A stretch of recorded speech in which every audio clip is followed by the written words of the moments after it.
সাভারে ফুটপাত দখল করে চলছে রমরমা ব্যবসা। ভোগান্তি পোহাচ্ছে পথচারীরা। বিস্তারিত জানাতে সরাসরি যুক্ত হচ্ছেন সহকর্মী দেওয়ান ইমন। ইমন, অবৈধ স্থাপনা উচ্ছেদে প্রশাসন অভিযান চালাচ্ছে কিনা কি জানাবেন।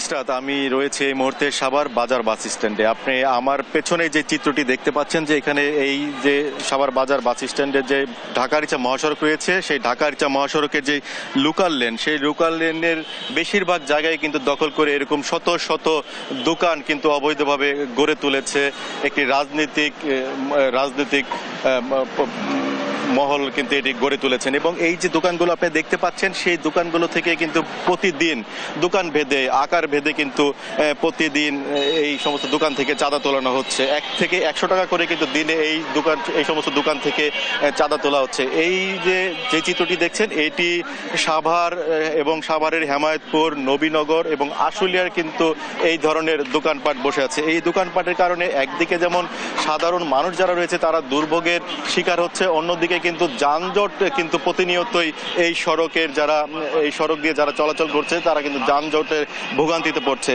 আর আপনি যেটি বলছিলেন যে অভিযানের বিষয় যদি বলি, যে ডিসেম্বর মাস, গত মাসে যেহেতু সাভারের স্মৃতিসৌধ অবস্থিত, এখানে ভিভিআইপিরা আসেন জাতির শ্রেষ্ঠ সন্তানদের শ্রদ্ধা জানাতে।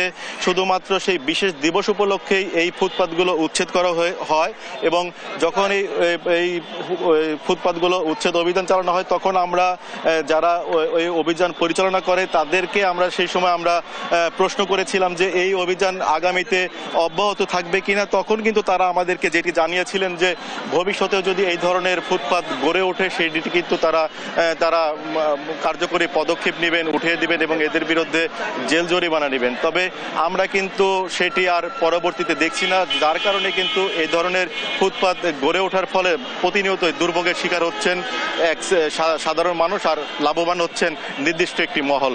ইসরাত।